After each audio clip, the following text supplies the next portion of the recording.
ফেরেশতাদের কি দিয়ে তৈরি করা হয়েছে বলেন তো? নূর দিয়ে তৈরি করা হয়েছে। নূর মানে আলো, কিন্তু এই আলো নয় যে বিদ্যুতের আলো, সূর্যের আলো দেখছেন, এই আলো নয়। One kind of light, but not this light.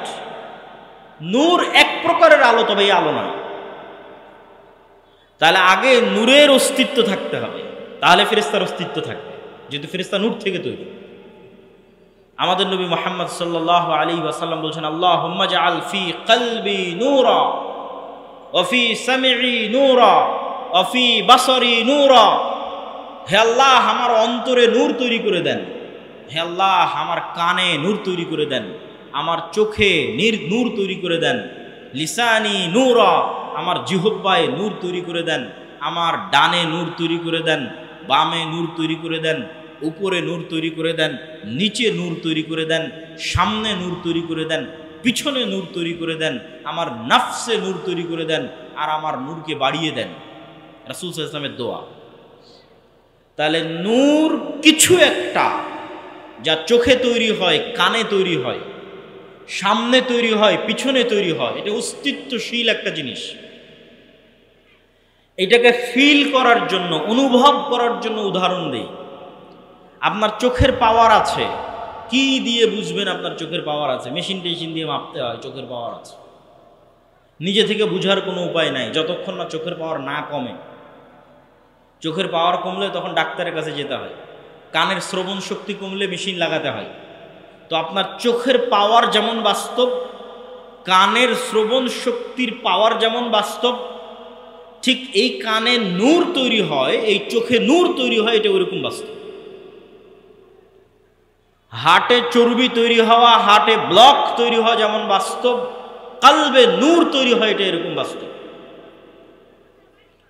এবং যে কালবে নূর নাই, ওটা মৃত। এবং কালব হচ্ছে পৃথিবীর সবচেয়ে সূক্ষ্ম থেকে সূক্ষ্ম আপার লেভেলের মেশিন। এত সূক্ষ্ম আপার লেভেলের মেশিন পৃথিবীতে মানুষের পক্ষে তৈরি করা সম্ভব নয়। যেমন আল্লাহ সুবহানাহু ওয়া তাআলা আমাদের মাথা, আমাদের ব্রেন, আমাদের মগজকে পৃথিবীর সবচেয়ে বড় সুপার কম্পিউটার করে দিয়েছে। এই মগজের পরল দিয়ে পৃথিবীকে কয়েকবার মোড়ানো সম্ভব, এক একটা মাথার মগজের পরল দিয়ে। আর এই মগজকে ব্যবহার করে 1000 বছরের তথ্য সংগ্রহ করা সম্ভব। নূহ আলাইহিস সালাম 950 বছর বেঁচেছে, তার মানে নূহ আলাইহিস সালাম ছোটবেলায় যা করেছিল 950 বছর পর ওটাও মনে আছে। তাহলে ওর ব্রেনের গিগাবাইট স্মৃতি ধারণের সক্ষমতা 1000 বছর। 1000 বছরে যা করবে, যা দেখবে, যা শুনবে, সব মনে থাকবে। তা আমরা তো ব্যবহার করছি মাত্র 50 বছর, 60 বছর, 70 বছর। তো এটা অনেক আপার লেভেলের মেশিনের একটা হচ্ছে এই ব্রেন। কাফা বিনাফসিকা লিয়াউমা আলাইকা হাসিবা। আজকে মানুষ তোমার হিসাব নেওয়ার জন্য তুমিই যথেষ্ট। মানুষ তার নিজের হিসাব নেওয়ার জন্য কিভাবে যথেষ্ট? ওই ক্যামেরাগুলো যেমন আমার দিকে তাকিয়ে আছে, ক্যামেরাগুলো আমার কথা এবং আমার দৃশ্য রেকর্ড করে আর মেমোরিতে সেভ করতেছে। তো আমার এই চোখের লেন্স ক্যামেরার লেন্সের চেয়ে পাওয়ারফুল। তাহলে আমার চোখের লেন্সের যে ক্যামেরা, এটাতে যেটা দেখতেছি, এটা কোথায় সেভ হচ্ছে? মেমোরিতে সেভ হচ্ছে। তাহলে কাফা বিনাফসিকা লিয়াউমা আলাইকা হাসিবা, তুমি তোমার হিসাব নেওয়ার জন্য তুমিই যথেষ্ট। খালি মেমোরি ট্রান্সফার করতে হবে। কয়দিন পর বিজ্ঞানীরাই তো মানুষের ব্রেনের থেকে মেমোরি ট্রান্সফার করবে, ওই প্রযুক্তি নিয়ে আসতেছে। তাহলে আপনি যা চোখে দেখতেছেন তা তো আপনার নিজের ব্রেনেই সেভ হয়ে আছে, আর প্রমাণের কি দরকার? ওই ক্যামেরার মতো সেভ হয়ে আছে। আপনি যা করতেছেন তা তো আপনার ব্রেনেই সেভ হয়ে আছে। আপনি কান দিয়ে যে গান শুনতেছেন, ওটা তো আপনার ব্রেনেই সেভ হয়ে আছে। কাফা বিনাফসিকা লিয়াউমা আলাইকা হাসিবা, তোমার হিসাব নেওয়ার জন্য তো তুমিই যথেষ্ট। তোমার মেমোরির ডাটা ট্রান্সফার করলেই তুমি দেখতে পাবা যে তুমি মোবাইলে কি দেখেছো, কানে কি শুনেছো, আর মানুষকে কি বলেছো। এত ভয়ঙ্কর মেশিন মানুষের সাথে লাগানো আছে। আর মানুষের চোখের লেন্স ক্যামেরার চাইতে মজবুত, এটা বুঝবেন কি দিয়ে? ক্যামেরার ছবি সুন্দর লাগে, বাস্তবে চোখে গেলে সুন্দর লাগে না কেন? এই বাস্তব আকাশের দৃশ্য এখন পর্যন্ত পৃথিবীর কোনো ক্যামেরা ধারণ করতে পারেনি। আপনি গুগলে গিয়ে আকাশের, রাতের আকাশের যত দৃশ্য দেখবেন সব ডিজাইন করা। ফটোশপ, ইনডিজাইন এগুলো দিয়ে ডিজাইন করা, এআই দিয়ে ডিজাইন করা। এই আকাশ একমাত্র মানুষের চোখের লেন্স দিয়ে উপভোগ করা সম্ভব। পুরো আকাশের এই দৃশ্য ধারণ করবে এত সুন্দর করে, এরকম বাস্তব এরকম কোনো ক্যামেরায় আসেনি পৃথিবীতে। তাহলে সিসি ক্যামেরা দিয়ে যখন ধরতেছে তখন আপনি ভয় পাচ্ছেন, তো আপনার সাথেই তো আপনার সিসি ক্যামেরা আছে, আপনি নিজেই তো আপনার সিসি ক্যামেরা দিয়ে মোবাইল দেখতেছেন, আপনার ব্রেনে সেভ করতেছেন। কাফা বিনাফসিকা লিয়াউমা আলাইকা হাসিবা, তোমার হিসাব নেওয়ার জন্য তুমিই যথেষ্ট, তোমার নিজের মেমোরি যথেষ্ট, শুধু ডাটা ট্রান্সফার করে তোমাকে দেখাতে হবে। তো আমরা বলছিলাম যে আমাদের কাল্ব আপার লেভেলের মেশিন, অতি সূক্ষ্ম, এইটা ব্রেনের চাইতেও সূক্ষ্ম। ব্রেন দিয়ে, মোবাইল দিয়ে, কম্পিউটার দিয়ে মানুষে মানুষে যোগাযোগ হয়। আর পৃথিবীর একমাত্র মেশিন, বিজ্ঞানীরা এলিয়েন খুঁজে বেড়াচ্ছে, পৃথিবীর একমাত্র মেশিন যেটা দিয়ে শুধু মানুষের সাথে ভালোবাসা হয় না, শুধু মানুষের সাথে সম্পর্ক হয় না, শুধু মানুষের প্রতি আবেগ অনুভূতি তৈরি হয় না, যেটা দিয়ে ভিন্ন জগতের দুইটা প্রাণীর সাথেও বন্ধুত্ব হয়, একটা ফেরেশতা, একটা শয়তান। এখানে মেসেজ আসে, এত আপার লেভেলের সূক্ষ্ম মেশিন, বাইরের ভিন্ন জগৎ থেকে মেসেজ আসে। যে ভিন্ন জগতে ফেরেশতা থাকে, যে ভিন্ন জগতে জিন থাকে, আমাদের সাথেই সবসময় আশেপাশে। এবং এগুলোর বাস্তব প্র্যাকটিক্যাল প্রমাণও দিব, যাতে আপনার বুঝতে সুবিধা হয় যে মানুষের অন্তর কিভাবে কাজ করে, মানুষের অন্তর কতটা ভয়ঙ্কর। যেহেতু টপ লেভেলের সূক্ষ্ম মেশিন, তো টপ লেভেলের ভয়ঙ্কর। এই জন্য এর নাম কাল্ব। প্রতি সেকেন্ডে চেঞ্জ হয়, খুব কঠিন একে ধরা, আয়ত্ত নিয়ে আসা। আর ও ভিন্ন জগতের দুই প্রাণীর সাথে যোগাযোগ করতেছে, অল টাইম কানেকশন চলতেছে, তো কেমনে কন্ট্রোল করবে? অনেক কঠিন কন্ট্রোল করে। সম্মানিত উপস্থিতি, আমরা বলছিলাম যেখানে ছিলাম নূর অস্তিত্বশীল কিছু, নূর দিয়ে ফেরেশতা তৈরি হয়েছে। এখন আপনি বলবেন আমি তো চোখে দেখি না, তো চোখে না দেখলেই নাই, এই কথাটা মিথ্যা। চোখে না দেখলেই নাই এই কথা মিথ্যা। কিভাবে? আপনি যে রিমোট দিয়ে এসি অন করতেছেন, অফ করতেছেন, আপনি কি জানেন ওই রিমোট থেকে একটা আলো বের হয়ে এসিতে গিয়ে লাগে, তখন এসি বন্ধ হয়। আর যখন অন করেন তখন আবার একটা আলো বের হয়ে গিয়ে এসিতে লাগে, তখন এসিটা অন হয়। ওই আলো কই?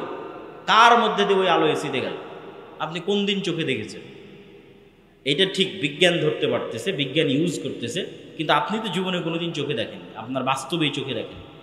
তো আজ থেকে 100 বছর আগের মানুষকে বলা হলে ওরাও বিশ্বাস করতো না, ওরা চোখে দেখেন, সায়েন্সও ছিল না। ওই যে ওরা লাইভ চালাচ্ছে, ভিডিও প্রচার করতেছে, এটা আলোর ওয়েভের মধ্যে দিয়ে যাচ্ছে। আমি ফোনে কথা বলতেছি, এখান থেকে আমেরিকার কথা সাথে সাথে চলে যাচ্ছে, ঢাকা চলে যাচ্ছে, রাজশাহী চলে যাচ্ছে। এই কথাটা যাচ্ছে কিসের মধ্যে দিয়ে? এই যে লাইট আছে পৃথিবীতে আর ওয়েভ আছে, এই ওয়েভের মধ্যে দিয়ে যাচ্ছে। তো আপনি কোন দিন চোখে দেখেছেন? আজ থেকে 100 বছর আগে যে মানুষ যুদ্ধের মাঠে সাহাবীরা শুনতে পেয়েছিলেন, তো কেমনে গেছে? কে নিয়ে গেছে? কোন দিন চোখ দিয়ে দেখেছে? ওদের কাছে এটা গায়েব। আজ থেকে 100 বছর আগে পৃথিবী থেকে যত মানুষ চলে গেছে, সবার কাছে এটা গায়েব। আজকে আপনার কাছে বাস্তব সচক্ষে দেখতেছেন, এই গায়েবের দরজা, পর্দা আল্লাহ উঠিয়ে নিয়েছে। কথা কিভাবে এখান থেকে সেকেন্ডে আমেরিকা, লন্ডন চলে যাচ্ছে, চোখে দেখছেন না, কিন্তু সায়েন্স অ্যান্ড টেকনোলজি কাজ করতেছে, এই গায়েবের পর্দা আল্লাহ উঠিয়ে নিয়েছে। গায়েবের পর্দা আল্লাহ সুবহানাহু ওয়া তাআলা উঠাতে উঠাতে উঠাতে উঠাতে কিয়ামতের পূর্ব মুহূর্তে পৃথিবীর সবচেয়ে বড় গায়েব থেকে পর্দা উঠিয়ে নেবে। পৃথিবীর সবচেয়ে বড় গায়েব হচ্ছে মৃতকে জীবিত করা। এটা যে 6টা ঈমান আছে, এই 6টা ঈমানের টপ ঈমান হচ্ছে দুইটাই। কোরআনে এবং হাদিসে যখনই একসাথে এসেছে দুইটাই। আল্লাহর ওপর বিশ্বাস রাখো, মরার পর জীবিত হবে, এটার উপর বিশ্বাস রাখো। তো কেউ তো নিজের চোখে দেখেনি যে মরার পর জীবিত হয়। এটা পৃথিবীর অনেক বড় একটা গায়েব, যে মরার পরে মানুষ জীবিত হয়। তো এই যে আজ থেকে 100 বছর আগে যেটা গায়েব ছিল, কথা এখানে বলবো শোনা যাবে রাজশাহীতে, কথা এখানে বলবো দেখা যাবে ঢাকায়, এই রকমই গায়েবের পর্দা উঠতে উঠতে উঠতে উঠতে মরা মানুষ জীবিত হবে, এটা মানুষ পৃথিবীতে দেখবে, আল্লাহ দেখাবে। আর ওটা পৃথিবীর সবচেয়ে বড় ফিতনা, দাজ্জাল। দাজ্জালের হাত দিয়ে আল্লাহ সুবহানাহু ওয়া তাআলা এটা দেখেন। আল্লাহর অনুমতিতে, আল্লাহ সুবহানাহু ওয়া তাআলার চাওয়ায়, আল্লাহর দেওয়ার শক্তিতে দাজ্জাল সত্যই মরা মানুষকে জীবিত করবে। কবর থেকে আপনার যে বাবা মারা গেছে সে উঠে আসবে এবং কথা বলবে আপনার সাথে। কবর থেকে আপনার যে মরা মা মারা গেছে সে উঠে আসবে এবং আপনার সাথে কথা বলবে। আপনার দাদা দাদি মারা গেছে, উঠে এসে আপনার সাথে কথা বলবে, জ্যান্ত জীবন্ত। এখন শুনতে মনে হচ্ছে কাল্পনিক, তো 100 বছর আগে তো এটাও কাল্পনিক যে আমি এখানে কথা বলবো, শোনা যাবে ঢাকায়, এখানে কথা বলবো দেখা যাবে ইংল্যান্ডে। এ তো বিশাল কাল্পনিক বিষয়টা। 100 বছর আগের মানুষ তো পাগল হয়ে যাবে এই কথা শুনে। এই রকমের মানুষ স্বচক্ষে দেখবে যে মরা মানুষ জীবিত হচ্ছে। মরা মানুষ জীবিত করা এত সহজ, এটাও একটা গায়েব, বড় গায়েব। তাহলে গায়েবের উপর বিশ্বাস, অদৃশ্যের উপর বিশ্বাস,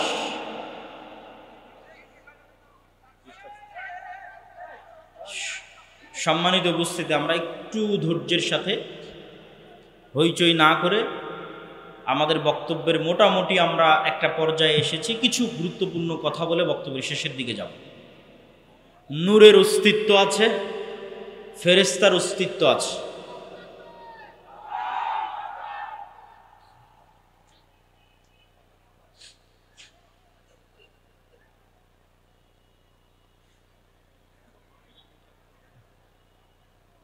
নূরের অস্তিত্ব এবং ফেরেশতার অস্তিত্ব, এই সম্পর্কে রাসূল সাল্লাল্লাহু আলাইহি ওয়াসাল্লামের জীবদ্দশার 2-1টা সংক্ষিপ্ত হাদিস একদম সারমর্ম টেনে বক্তব্যের শেষের দিকে চলে যাব।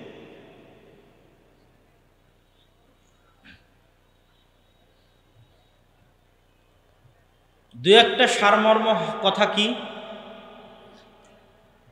রাসূল সাল্লাল্লাহু এখনই করে ফেলেছি আমার বক্তব্যের শেষের দিকে।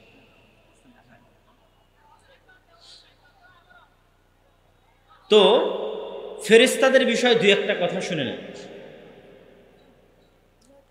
রাসূল সাল্লাল্লাহু আলাইহি ওয়াসাল্লামের যুগে সাহাবীরা ফেরেশতাদের উপর কেমন বিশ্বাস রাখত?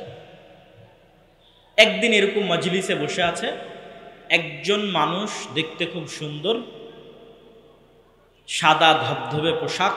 মদিনার মানুষ কোনোদিন তাকে দেখেনি, অতীতেও কোনোদিন দেখেনি, পরেও কোনোদিন দেখেনি। গায়ে সফরের আলামত নাই। আমি এতটুকু সফর করে আসছি তাই আমার গায়ে সফরের আলামত আছে।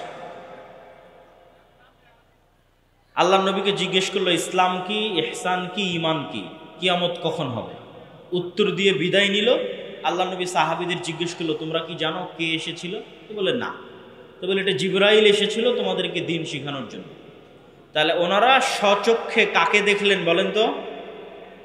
জোরে বলেন, স্বচক্ষে কাকে দেখলেন? জিবরাইলকে। বদরের যুদ্ধের দিন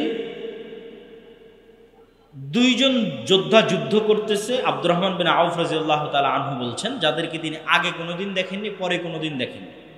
আল্লাহর নবীকে জিজ্ঞেস করলেন, আল্লাহর নবী এরা কারা? এদের তো চিনি না। আল্লাহর নবী বললেন এই দুইজন ছিল জিবরাইল আর মিকাইল। বদরের যুদ্ধ করতেছে সরাসরি। হানজালা রাদিয়াল্লাহু তাআলা আনহু মারা গেলেন, শহীদ হলেন উহুদের যুদ্ধে। বাসর ঘর থেকে যেহেতু বের হয়েছিলেন, সাহাবীরা বললেন তাকে গোসল দিতে হবে। আল্লাহর নবী বললেন যে তোমাদের আগেই ফেরেশতারা তাদের গোসল দিয়ে ফেলেছে। বলেন আল্লাহু আকবার। খন্দকের যুদ্ধে আল্লাহর নবী যুদ্ধ শেষ করে এসে তরবারি রেখে দিয়েছে, গোসল করবে। জিবরাইল এসে বলছে না, যুদ্ধ শেষ হয়নি। ইহুদিদের 3টে গোত্র, বানু কুরাইজা, বানু কায়নুকা, বানু নাজির, এরা গাদ্দারি করেছে, এদের শাস্তি দিতে হবে, বের হও। আনাস রাদিয়াল্লাহু তাআলা আনহু বলছে আল্লাহর নবী আমাদের আদেশ দিলেন বের হওয়ার জন্য। আমরা এই ইহুদি গোত্রের উদ্দেশ্যে যখন বের হলাম, ধরেন সরিষাবাড়ি, আমরা এখন একসাথে বের হচ্ছে, আমাদের আগে 30টা মোটর সাইকেল। তো 30টা মোটর সাইকেলের উড়ন্ত ধুলা দেখা যাচ্ছে। তো আনাস রাদিয়াল্লাহু তাআলা আনহু বলছে আমরা যাচ্ছি, তো আমাদের আগে জিবরাইলের ঘোড়সওয়ার বাহিনীর পায়ের আঘাতে তৈরি হওয়া উড়ন্ত ধুলা আমরা দেখতে পাচ্ছি। আল্লাহু আকবার। তো এরকম কত শত বর্ণনা আপনাদের দিব বেহিসাব। সাদ বিন মুআজ মারা গেছে, রাসূল সাল্লাল্লাহু আলাইহি ওয়াসাল্লাম বলছে তার জানাজায় 70,000 ফেরেশতা অংশগ্রহণ করেছে। রাসূল সাল্লাল্লাহু আলাইহি ওয়াসাল্লাম বলছেন আজকে জিবরাইল আসেনি, বাড়িতে ছবি ছিল। জিবরাইল আমাকে বলতেছে মেসওয়াক করেন, আপনার মুখের গন্ধ কষ্ট পাই। মেসওয়াক করতে করতে দাঁতের আশেপাশের গোস্ত ছিলে গেছে। তো ফেরেশতার অস্তিত্বের বিশ্বাসের লেভেলটা এবার সাহাবীদের লেভেলটা দেখেন। তাহলে খালিদ বিন ওয়ালিদ, আমর ইবনে আস এরা যখন যুদ্ধ করতে যাবে, তো এরা দুনিয়ার ভরসায় যুদ্ধ করবে না আল্লাহর সাহায্যের ভরসায়? ওরা স্বচক্ষে ফেরেশতা নামতে দেখেছে আকাশ থেকে। এই লেভেলের ঈমান ছিল। আর আকাশ থেকে ফেরেশতা নামার বর্ণনা আল্লাহ নিজে কোরআনে দিয়েছে। সূরা আলে ইমরান পড়েন, আনফাল পড়েন, সূরা বাকারা পড়েন, নেসা পড়েন। আল্লাহ সুবহানাহু ওয়া তাআলা বলছে যে উনি আকাশ থেকে ফেরেশতা নামিয়েছেন বদরে, উহুদে, খন্দকে, হুনাইনে। তো আজকের মুসলমানদের তো বিশ্বাসই নাই যে ফেরেশতা আছে। তো ফেরেশতা সাহায্য করবে আল্লাহর পক্ষ থেকে, এটা তো আরো পরে। বিশ্বাসই তো নাই যে ফেরেশতা আছে। সম্মানিত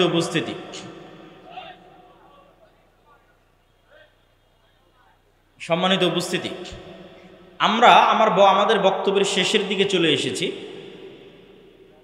তো ফেরেশতাদের প্রতি ঈমানের মজবুতি সাহাবীদের কোন পর্যায়ে ছিল সেটা দেখাচ্ছিলাম। তার সাথে দুই একটা শিক্ষণীয় কথা বলে বক্তব্যের শেষের দিকে চলে যাব। ফেরেশতাদের সাথে বন্ধুত্ব হয়, শয়তানের সাথে বন্ধুত্ব হয়। আপনার বাস্তব বন্ধুর চাইতে বেশি বাস্তব ফেরেশতার সাথে বন্ধুত্ব, শয়তানের সাথে বন্ধুত্ব। শয়তান এবং ফেরেশতার অস্তিত্ব আপনার বন্ধুর চাইতে বেশি বাস্তব। এখন আপনি ফেরেশতার বন্ধু না শয়তানের বন্ধু, এটা পরীক্ষা করার দায়িত্ব আপনার।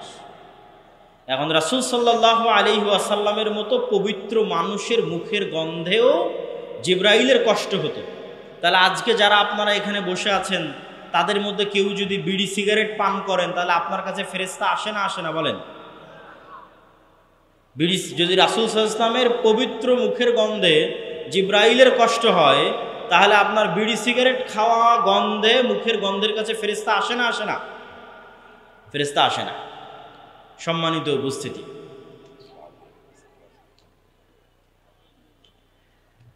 তাহলে আপনি কার বন্ধু? ফেরেশতার বন্ধু না শয়তানের বন্ধু? শয়তানের বন্ধু। অতএব এখন থেকেই চিন্তা করেন আপনি কার সাথে আছেন। পেশাব করে যত্নশীল হন না, পবিত্র হন না, দাঁড়িয়ে পেশাব করেন। আর ফেরেশতারা হচ্ছে পুত পবিত্র। তাহলে যে ব্যক্তি 5 ওয়াক্ত সালাত আদায় করে, নিয়মিত উজু করে, উজু ভাঙলেই উজু করে, ওই ব্যক্তির কাছে ফেরেশতা আছে? না যে পেশাব করে পানি নেয় না সেই ব্যক্তির কাছে ফেরেশতা আছে? যে পেশাব করে পানি নেয় না ওর কাছে শয়তান আছে। বাড়িতে যখন ঢুকছেন সালাম দিচ্ছেন না, কে আছে? শয়তান আছে। খাচ্ছেন যখন বিসমিল্লাহ বলছেন না, কে আছে? শয়তান আছে।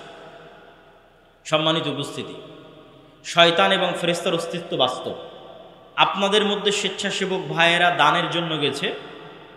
দুনিয়ার অ্যাকাউন্ট, দুনিয়ার জগতে যেমন টাকা পয়সা কাজে লাগে, এমপি মন্ত্রীরা ভালো বলতে পারবে, ক্ষমতার উলট পালটে বিপদে পড়ে তখন টাকা দিয়ে ব্যবস্থা হয়। এখনো যারা আগের সরকারের মন্ত্রী পরিষদের লোকজন আছে এরা টাকা দিয়ে ম্যানেজ করার চেষ্টা করতেছে।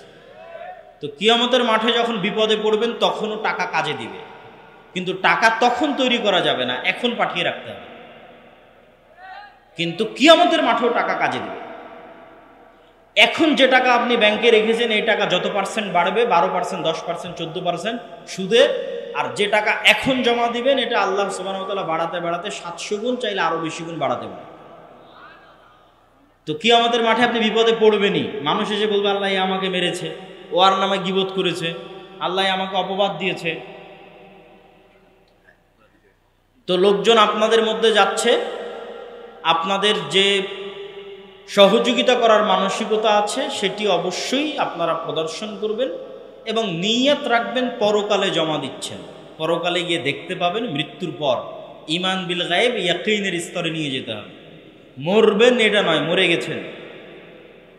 মরবেন এটা বাদ, কল্পনা করতে হবে মারা গেছি।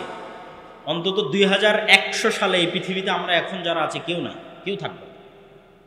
এখন 2025, আপনি গুনতে গুনতে গুনতে গুনতে ক্যালেন্ডারই বের হবে। ক্যালেন্ডারে 2100 সাল যখন দেখবেন এখানে আমরা যারা বসে আছি এরা কেউ না। 2100 সাল, তাহলে তো মরে গেছি ভাই। মরবো এই কল্পনা কেন? মারা গেছি, কবর হয়ে গেছে, কিয়ামত হয়ে গেছে। সম্মানিত উপস্থিতি, ফেরেশতা আছে, ফেরেশতার অস্তিত্ব আছে। ঠিক কুকুর যেমন 10,000 গুণ বেশি সেন্ট নিতে পারে, আপনি যদি কোনো কিছুর সেন্ট না পান তার মানে এটার সেন্ট নাই তা না। আমি যদি এই বোতলের কোনো সেন্ট না পাই তার মানে এই বোতলের সেন্ট নাই এটা না, এই বোতলের সেন্ট কুকুর পাবে। তো আল্লাহর নবী বলছে গাধারা এমন আলো দেখে যে আলো শয়তানের আলো, আর মোরগেরা এমন আলো দেখে যে আলো ফেরেশতার আলো। তাহলে আছে, কিন্তু আমি দেখতে পাই না, আল্লাহর প্রাণীরা দেখতে পায়। গন্ধ আছে, আমি পাচ্ছি না, আল্লাহর প্রাণীরা পায়। কবরের আযাব হচ্ছে, আমার চাইতে যাদের শ্রবণের ক্ষমতা বেশি সূক্ষ্ম, যেমন হাতি, আল্লাহর যে প্রাণীর শ্রবণ ক্ষমতা বেশি সূক্ষ্ম ওরা শুনতে পাচ্ছে, আমি শুনতে পাচ্ছি। তাহলে পিঁপড়া যে যাচ্ছে ওর আওয়াজ আমি শুনতে পাচ্ছি না, তার মানে পিঁপড়া যাওয়ার কোনো আওয়াজ হয় না? এটা মিথ্যা কথা। পিঁপড়া যাওয়ার আওয়াজ হয়, এটা হাতি শুনতে পায়। আমার ওই লেভেলের শোনার ক্ষমতা নেই। কবরের আযাব হচ্ছে, আমি শুনতে পাচ্ছি। ফেরেশতারা আছে, আমি দেখতে পাচ্ছি না। জিন এবং শয়তান আছে, আমি দেখতে পাচ্ছি না। আর সবচেয়ে ভয়ঙ্কর কি, ডাইরেক্ট কালবে মেসেজ দেওয়ার ক্ষমতা আছে হচ্ছে ফেরেশতার শয়তান। এই দুইটা পরীক্ষা দিয়ে আজকের বক্তব্য শেষ করব। একটা পরীক্ষা বাস্তবে শয়তান দেখবেন, আর একটা পরীক্ষা বাস্তবে ফেরেশতা দেখবেন, দিয়ে বক্তব্য শেষ। বাস্তবে ফেরেশতা দেখবেন কিভাবে, আর বাস্তবে শয়তান দেখবেন কিভাবে? কঠোর প্রস্তুতি নেবেন 2 রাকাত সালাত আদায় করার, যে 2 রাকাত সালাত আদায়ে দুনিয়ার কোনো কথা মাথায় আসবে না। একদম উজু গোসল করে ফোন মোবাইল বন্ধ করে ঘরের লাইট দরজা সব বন্ধ করে সালাতে দাঁড়িয়েছেন, যাতে জীবনে দুনিয়ার কথা মনে না আসে। 10 সেকেন্ড পর 20 সেকেন্ড পর দুনিয়ার কথা মনে পড়ে গেছে, আপনি কিন্তু বুঝতে পারেননি। আরো 15-20 সেকেন্ড পর আপনার মনে পড়তেছে, আরে আজকে তো সালাত শুরু করেছিলাম, দুনিয়ার জন্য একটা কথা মনে না, তো আমি তো দুনিয়ার কথা মনে করে ফেলেছি। তো আপনার অজান্তেই যে আপনার অন্তরের মধ্যে দুনিয়ার কথা ঢুকে গেল, এটা দিল কে? জোরে বলেন তো, কে দিল? এটা হলো শয়তানের অস্তিত্বের প্রমাণ। রাসূল বলছেন ইয়াখতালিসুহু শয়তান, তোমাদের কালবকে শয়তান এভাবে ছিনিয়ে নেয়। এবার ফেরেশতার অস্তিত্বের প্রমাণ কিভাবে? ফজরে উঠতে হবে, মানুষকে ডাকে, অ্যালার্ম দেয়। আরে দুনিয়াতে তো আল্লাহর ফেরেশতা আছে, মানুষ ডাকা লাগবে, অ্যালার্ম দেওয়া লাগবে কেন? ইউ ক্যান টেস্ট, আপনি টেস্ট করেন, আল্লাহর ফেরেশতা আছে। মানুষ কেন ডেকে দিবে? বাবা মা কেন ডেকে দিবে? অ্যালার্ম কেন দিতে হবে? দেওয়া লাগবে না, টেস্ট করেন। শুধু নিয়ত করেন, আজকে যদি এসএসসি ফাইনাল পরীক্ষা থাকে তাহলে সকাল 8টায় এসএসসি পরীক্ষার হলে যাওয়ার যেই লেভেলের নিয়ত, আজকে যদি দুবাইয়ের বিমান থাকে, ঢাকার ট্রেন থাকে, তাহলে ট্রেন ধরার যেই লেভেলের নিয়ত, শুধু কালবে ওই লেভেলের নিয়ত লাগবে যে কাল ফজরে আমাকে উঠতে হবে। তারপরে অ্যালার্ম লাগবে না, বাপ মাকে বলা লাগবে না, ভাই বোনকে বলা লাগবে না, বন্ধুকে বলা লাগবে না। কেন? পৃথিবীতে কারা আছে বলেন তো? পৃথিবীতে কারা আছে? আরো জোরে বলেন, পৃথিবীতে কারা আছে? আল্লাহর ফেরেশতা আছে। আল্লাহর ফেরেশতারা আপনাকে ঠিকই উঠিয়ে, এখন মশার কামড়ে উঠিয়ে দিক, আর গরম লাগার মাধ্যমে উঠিয়ে দিক, আর ঝড় বৃষ্টির বাতাসে উঠিয়ে দিক, আর বাচ্চার কান্নায় উঠিয়ে দিক, আর এতদিন শয়তান যে আপনার কানে পর্দা দিয়ে রেখেছিল, আজান ঢুকতে দিত না, ডাইরেক্ট আজানই ঢুকিয়ে দিবে ফেরেশতা কানের মধ্যে। কেন? রাসূল সাল্লাল্লাহু আলাইহি ওয়াসাল্লাম বলেনি উজু অবস্থায় আয়াতুল কুরসি পড়ে দোয়া পড়ে ঘুম গেলে মাথার পাশে একজন ফেরেশতা বসে থাকে ফজর পর্যন্ত? বলেন আল্লাহু আকবার। তো বিশ্বাসী তো নাই ফেরেশতার উপর, বিশ্বাসী নাই। তাহলে আপনার বিশ্বাসের লেভেলের সাথে সাহাবীদের বিশ্বাসের লেভেল মাপেন, তাহলে বুঝবেন কেন মুসলমানেরা দুনিয়াবাদী হয়ে গেছে, বস্তুবাদী হয়ে গেছে। আল্লাহর শক্তি, আল্লাহর অস্তিত্ব, আল্লাহর ক্ষমতা, গায়েবের অস্তিত্ব, পরকালের বাস্তবতা, এগুলোর উপর মুসলমানদের ঈমান নাই। বক্তব্যের শেষ পর্যায়ে আজকে আমরা আসছি, কেউ অনুরোধ করবে ভাই আগামীকাল প্রোগ্রাম, আর একটা প্রোগ্রাম নেন, আর 1 বছর প্রোগ্রাম নেন। বাংলাদেশের 600 উপজেলায়, কত উপজেলায় আমরা যাব? 60-70টার বেশি প্রোগ্রাম নেওয়া যায় না, 70-80টার বেশি। কিন্তু আমরা প্রতি মাসে, আমি নিজে 3টে প্রবন্ধ লিখি মাসিক আল ইতিসাম। তাহলে মাসিক আল ইতিসাম যদি নিয়মিত পড়েন, তাহলে আমি আর আপনার সরিষা বাড়িতে আসি আর না আসি, আমার লেখনী আপনার কাছে আসতেছে। সম্পাদকীয় লিখি, মিন্নাতুল বাড়ির ব্যাখ্যা লিখি, তার সাথে আর একটা অতিরিক্ত প্রবন্ধ লিখি। প্রত্যেক মাসে 3টে লেখা, প্রতি মাসে, এ মাসেও আছে। তাহলে আপনার সাথে আমার স্থায়ী সম্পর্কের ভিত্তি মাসিক আল ইতিসাম। 1 বছরের জন্য ফাইনাল গ্রাহক এবং এজেন্ট হতে 450 থেকে 500 টাকা লাগে, আর প্রতি মাসের 25 থেকে 30 টাকা লাগে। আপনার একদিনের চায়ের বিল, একদিনের পেঁয়াজি সিংড়ার বিল, পুরীর বিল। কিন্তু ওইটা আপনার সাথে আমাদের পার্মানেন্ট রিলেশন তৈরি করে। দাওয়া ইলাল্লাহর মাধ্যমে সারা দেশে আমরা মক্তব চালাচ্ছি। আপনাদের জামালপুরেও আমাদের মক্তব চলে। সারা বাংলাদেশে 600টা মক্তব আমাদের কাছে ট্রেনিং নিয়েছে। এই 600 মক্তবের শিক্ষকদের রাজশাহীর যাতায়াত খরচ, রাজশাহীতে 1 সপ্তাহ থাকা খাওয়া এবং ট্রেনিং দেওয়ার খরচ, এবং এই 600 মক্তবের ছাত্রদের কায়দা সম্পূর্ণরূপে আমাদের পক্ষ থেকে বহন করা হয়েছে। আলহামদুলিল্লাহ, আল্লাহর দয়া। এবং এই কার্যক্রম এখনও চলমান। তাহলে আপনার না টাকা লাগতেছে, না যাতায়াত খরচ দিতে হচ্ছে, না বই লাগতেছে। আর এই মক্তবগুলো নিয়ে আমাদের জাতীয় মক্তব প্রতিযোগিতা হচ্ছে, যেটা রমজানে টিভি চ্যানেলে প্রচারিত হবে, যেটার বাজেট প্রায় 50 লক্ষ টাকা। এবং এটা বাংলাদেশে প্রথম মক্তব কেন্দ্রিক টিভি চ্যানেলে রিয়েলিটি শো আয়োজিত হচ্ছে। মক্তবের বাচ্চারা টিভিতে যাবে। তাহলে কেন আপনি আপনার মসজিদকে দাওয়া ইলাল্লাহর সাথে সম্পৃক্ত করছেন না? অবশ্যই করবেন, এটা দায়িত্ব। যারা অত্র অঞ্চলে দায়িত্ব পালন করছে আমাদের সাথে যোগাযোগ করে, তাদের মাধ্যমে যোগাযোগ রেখে প্রত্যেক মাসেই 3-4টা করে ট্রেনিং থাকে দাওয়া ইলাল্লাহর মক্তব। আপনাদের অঞ্চলের যে শিক্ষা প্রতিষ্ঠানগুলো আছে সেগুলোকে জামিয়া সালাফের সাথে মহাদালা করে। জামিয়া সালাফিয়া বাংলাদেশের অন্যতম শীর্ষস্থানীয় টপ 10, টপ 5 প্রতিষ্ঠানের একটা। দেশি বিদেশি, সৌদি, ভারত, পাকিস্তানের শিক্ষকদের আনাগোনা, যেখানে আগামী 6-7 নভেম্বর সালাফি কনফারেন্স আছে। আপনাদের দাওয়াত, যাবেন তো ইনশাআল্লাহ? ইনশাআল্লাহ। শুধু মুখের ইনশাআল্লাহ যেন না থাকে, বাস্তবে যেন আপনাদের সাথে রাজশাহীতে সালাফি কনফারেন্সে দেখা হয়, এই কামনা আপনাদের কাছে। এখানে হয়তো বেশি আলোচনা করতে পারলাম না, ওখানে দেশ বিদেশের সব আলেম ওলামা বক্তারা থাকবে, আমরা সবাই থাকবো। আমাদের পাশে যিনি বসে আছেন শেখ আল্লামা ইবতিসাম ইলাহি জহির, পাকিস্তান থেকে এসেছেন, উনিও থাকবেন। তো সালাফি কনফারেন্সে উপস্থিত হওয়ার উদাত্ত আহ্বান। যে বক্তব্য দিচ্ছিলাম শেষ করতে পারলাম না। এই ইমান বিল গায়েবের উপর, ইসলামের সামারির উপর নতুন একটা বই আসতেছে আমার, আল্লাহর পথে যাত্রা, যেটা আমার মনে হয়েছে গত সরকার পড়ার পরে যত প্রোগ্রামে গেছি, যত দল মত সংগঠনের সাথে উঠা বসা করেছি, করার পর আমার ফিলিংস, আমার আন্ডারস্ট্যান্ডিং, মুসলমানদের ইমানে ঘাটতি আছে।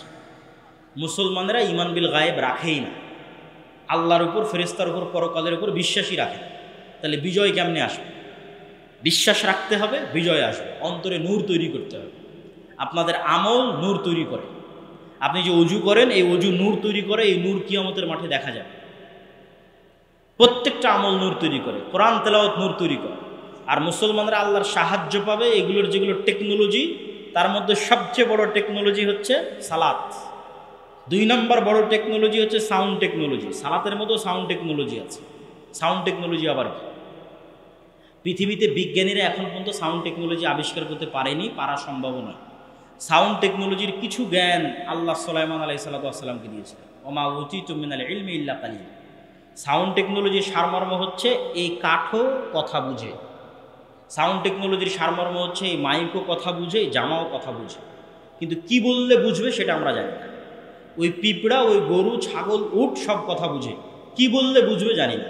সুলাইমান আলাইহিস সালামকে আল্লাহ কিছু দিয়েছিলেন যেটা বললে বুঝবে। আল্লাহ সৃষ্টি করেছেন আওয়াজ দিয়ে, কুন ফায়াকুন। ধ্বংস করবেন আওয়াজ দিয়ে। ইসরাফিল বাঁশিতে ফু দিবে, আওয়াজে ধ্বংস হয়ে যাবে। মানে আসমান ওই লেভেলের আওয়াজ বুঝে, যেই লেভেলের আওয়াজ রিসিভ করলে আসমান চূর্ণ বিচূর্ণ হয়ে যাবে। সূর্য ওই লেভেলের আওয়াজ বুঝে, যে আওয়াজ রিসিভ করলে সূর্য খসে পড়বে, ওটা ইসরাফিলের বাঁশির আওয়াজ। পৃথিবীর প্রত্যেকটা জড়বস্তু, জড় পদার্থ আল্লাহ আওয়াজ বুঝে এবং আওয়াজ দেয়। ইউসাব্বিহু লিল্লাহি মা ফিস সামাওয়াতি ওয়া মা ফিল আরজ। মান নয়, আল্লাহ সুবহানাহু ওয়া তাআলা মান বলেননি, মা ফিস সামাওয়াতি ওয়া মা ফিল আরজ। মানে এই কাঠও তাসবিহ পাঠ করে, এরও তাসবিহ পাঠের আওয়াজ আছে, কিন্তু বুঝার ক্ষমতা মানুষের নাই। এটাই সাউন্ড টেকনোলজি। এই সাউন্ড টেকনোলজি হচ্ছে সবচেয়ে বড় সাউন্ড টেকনোলজি আল্লাহ মুসলমানদের দিয়েছে কোরআন। কেন বলেন তো? কোরআন কার আওয়াজ? কোরআন কার সাউন্ড? কোরআন আল্লাহর সাউন্ড, আল্লাহর আওয়াজ। সম্মানিত উপস্থিতি, এই জন্য জিকির মোস্ট পাওয়ারফুল, সবচেয়ে পাওয়ারফুল। আল্লাহ সুবহানাহু ওয়া তাআলা কোরআন মাজিদে বারবার বলেছে তোমরা সকালে সন্ধ্যায় জিকির করো। জাকারিয়া আলাইহিস সালাম বলছে বৃদ্ধ বয়স, বন্ধা স্ত্রী, সন্তান কই থেকে হবে? আল্লাহ বলছে সকাল সন্ধ্যায় জিকির করা এমনি হবে ইনশাআল্লাহ। কেননা এই জিকির পাওয়ার তৈরি করে, আওয়াজ, সবগুলো আওয়াজ বুঝে, আওয়াজ রিসিভ করার ক্ষমতা আছে। ইরানে বিজ্ঞানীদের হত্যা করেছে, তারপরে কাতারে ওই যে হামাসের নেতাদের হত্যা করেছে মোবাইল বিস্ফোরণ। এই জন্য আফগানিস্তানের সরকার ইন্টারনেট বন্ধ করে দিয়েছিল কিছুদিন আগে, নেটওয়ার্ক সব বন্ধ, ইন্টারনেট সব বন্ধ। কেন? এই মোবাইলের ওয়েভ রিসিভ করার ক্ষমতা আছে। আপনি কথা বলতেছেন না, এটা ওয়েভের মাধ্যমে যায়। তরঙ্গের মধ্যে ভেসে যায়। কথা যে ঢুকতেছে ইংল্যান্ড লন্ডন থেকে এসে, ওটা ওয়েভের মধ্যে দিয়ে এসে ঢুকতেছে। তো ইসরায়েল এমন একটা ওয়েভ তৈরি করেছে যে ওয়েভ ছাড়লে মোবাইলে যদি নেটওয়ার্ক কানেক্টেড থাকে মোবাইল বিস্ফোরণ হয়ে যায়। তো এই মোবাইল যদি ওয়েভ রিসিভ করতে পারে তো এই মোবাইল আওয়াজও রিসিভ করতে পারে। আওয়াজ আপনি আওয়াজ বলবেন ও বুঝবে, কিন্তু কোন আওয়াজ বুঝবে সেটা জানি না। এই জন্য কিয়ামতের পূর্ব মুহূর্তে শহর বিজয় হবে আল্লাহু আকবার আওয়াজে, আওয়াজে শহর বিজয় হয়ে যাবে। কেন মোস্ট পাওয়ারফুল টেকনোলজি হচ্ছে আওয়াজ, সাউন্ড।